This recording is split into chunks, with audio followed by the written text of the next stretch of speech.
है सनराइजर्स हैदराबाद और राजस्थान रॉयल्स के बीच में। सनराइजर्स हैदराबाद और राजस्थान रॉयल्स के बीच में खेला गया ये सबसे रोमांचक मैचों में से एक था। इस मैच को हैदराबाद ने जीत लिया सिर्फ 1 रन से और आखिरी तक ये लड़ाई चली।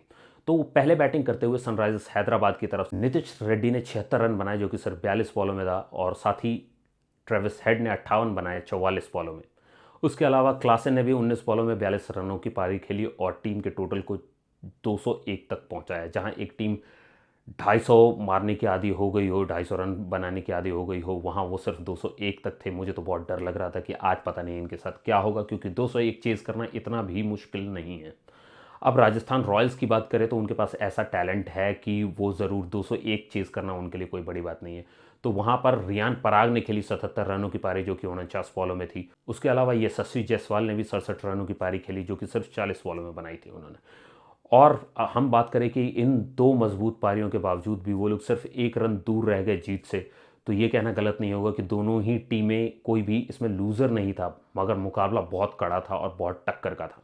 रोमन ने भी 15 बॉलों में 27 रन बनाए, लेकिन वो कम पड़ गए। और इसमें आप कहो तो मेन जो एक्स फैक्टर था वो भुवनेश्वर कुमार जी थे, जिन्होंने जब वो अपना पहला ओवर फेंका तो उन्होंने राजस्थान रॉयल्स के 2 विकेट ले लिए थे। और उसके बाद जब मैच क्लोज करने के लिए अपना लास्ट ओवर फेंका तो राजस्थान रॉयल्स को जीतने के लिए 13 और सुपर ओवर तक जाने के लिए 12 रन चाहिए थे, और उन्होंने सिर्फ 11 रन पे ही उस ओवर को रोक दिया, बाउंड्री नहीं मारने दी, और लास्ट में रनिंग करते हुए ये मैच ख़त्म हुआ, जिसमें कि जो आखिरी प्लेयर थे पॉल, वो रन आउट भी हो गए।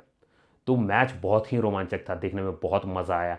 आई गेस आप लोगों ने भी उतना ही एंजॉय किया होगा। तो जस्ट मैं तो ये कहूँगा कि अगर आपने भी उतना ही एंजॉय किया जितना मैंने किया, और आप भी आईपीएल को अगर उसी तरीके से एंजॉय कर रहे हो जैसे मैं कर रहा हूँ, तो लाइक कीजिए इस वीडियो को, सब्सक्राइब कीजिए मेरे चैनल को, ताकि हमारी बातें चलती रहे। और आप शेयर करें मेरे साथ कमेंट में वो इंसिडेंट जो आपको पसंद आया हो इस मैच में। साथ ही मैं और भी एक इम्पॉर्टेंट बात करना चाहूँगा कि जिस तरीके की अंपायरिंग हो रही है अभी आईपीएल में, आई गेस मेरी ज़िंदगी में मैंने इससे बुरी अंपायरिंग कभी नहीं देखी है।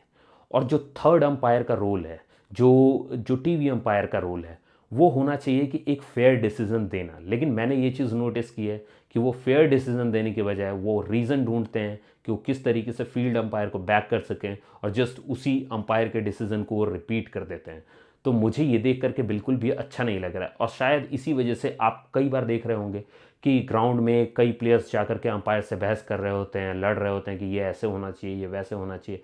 और वो कई हद तक सही है। अगर आप लोग ही, अगर अंपायर्स ही अपने डिसीजंस की रिस्पेक्ट नहीं करेंगे, अगर वही फेयर डिसीजन नहीं देंगे, अगर वही फेयर प्ले का साथ नहीं देंगे, तो फिर क्यों आप एक्सपेक्ट कर सकते हो एक प्लेयर से कि वो इस तरीके का काम करेगा, या वो फेयर प्ले में इंडल्ज होगा, या वो आपकी रेस्पेक्ट करेगा। पहले ये जेंटलमैन्स गेम होता था जहां अंपायर के डिसीजन को कोई क्वेश्चन नहीं करता था, बट अब गेम वहां तक जा चुका है कि हर कोई ये समझ चुका है कि रिव्यू होना बहुत ज़रूरी है। और अब तो मुझे लगता है कि 2 रिव्यू भी कम पड़ेंगे, क्योंकि कई ऐसे डिसीजन हैं हम लोग देख रहे हैं कि रिव्यू उसमें चला जाता है, लेकिन एक्चुअली में वो बहुत डाइसी सिचुएशन होती है, कहीं किसी का भी डिसीजन हो सकता है। आई गेस उस समय रिव्यूज़ को रिटेन करना चाहिए प्लेयर्स के लिए। आपका जो भी सजेशन हो आप मेरे साथ शेयर कर सकते हैं कमेंट्स में। मुझे तो यही कहना था। अभी के लिए चलता हूँ, मिलते हैं फिर नेक्स्ट वीडियो में। Bye bye.